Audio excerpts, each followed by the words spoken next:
First up is 500 Days of Summer. This is a 2009 movie starring Joseph Gordon-Levitt and Zoe Deschanel. The basic premise is this is not a love story.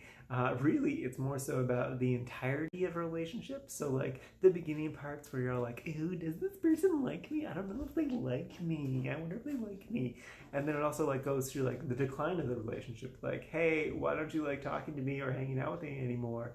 Like, what are you talking about? I definitely like that stuff still, as they are thinking of ways to break up with you. Um, and then, like, after that, like,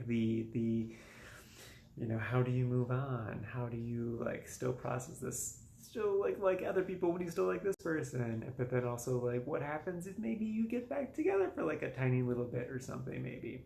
And yeah, it's wonderful. I remember watching it back in college and loving it back then, and I still love it now. It's such a great movie.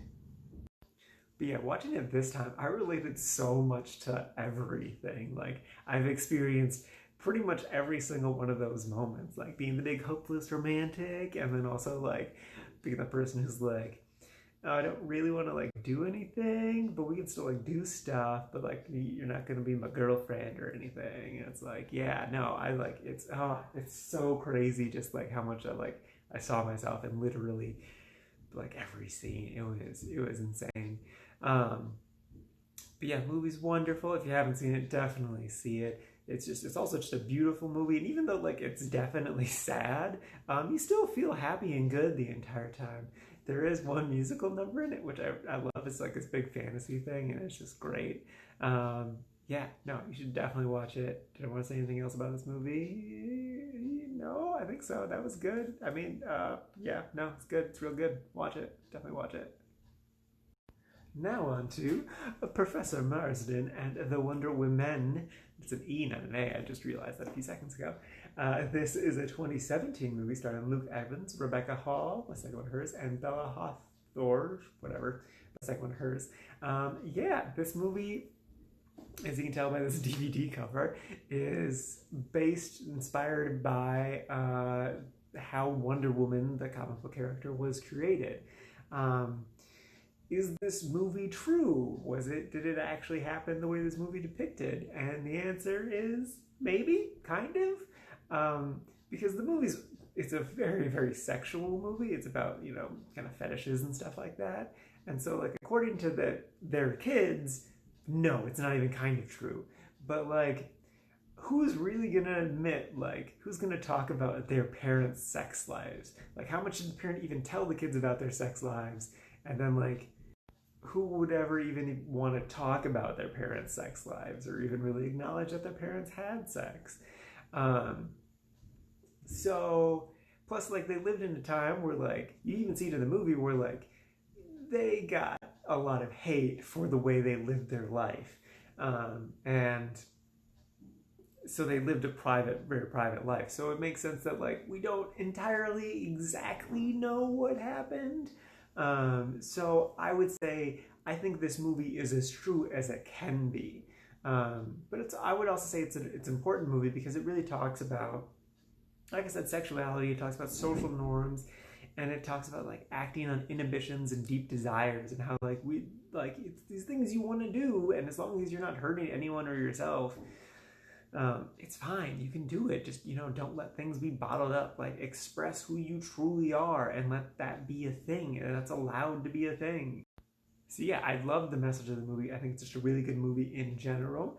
My, I guess, only complaint about the movie is that, like, I thought we would see, like, the formation of Wonder Woman, like the start of the comic, like either maybe at the beginning of the second act or halfway through the movie, but it was the beginning of the third act. So 3/4 of the way through the movie when we finally got to see, the Wonder Woman comic being started.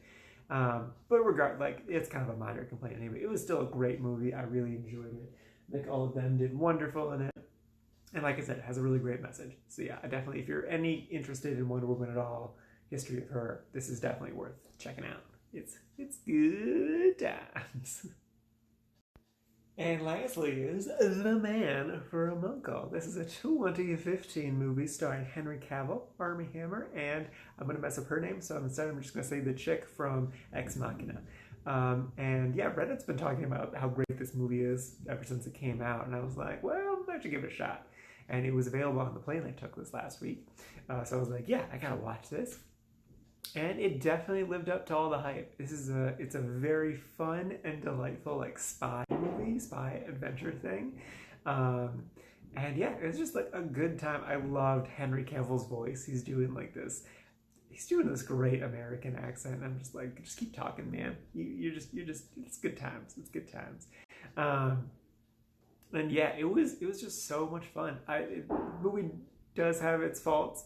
Um, I could not follow the plot. I'm just like, wait, why are they going after this thing? What's happening with that? I don't understand what they're going for.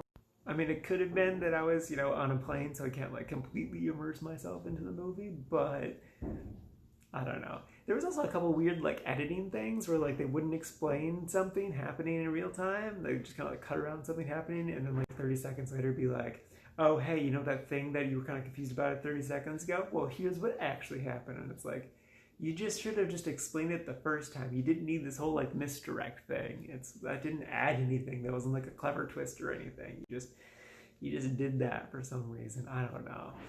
But regardless of that, I think their chemistry and charm and delight just kind of overpowers everything that's bad about this movie. So I ended up really liking this one as well. I did three really liked movies. That just kind of happened. But I'm so happy about it because, yeah, they're great. And it is a tragedy that this movie didn't get a sequel because it was so good. It was really good. It was really solid.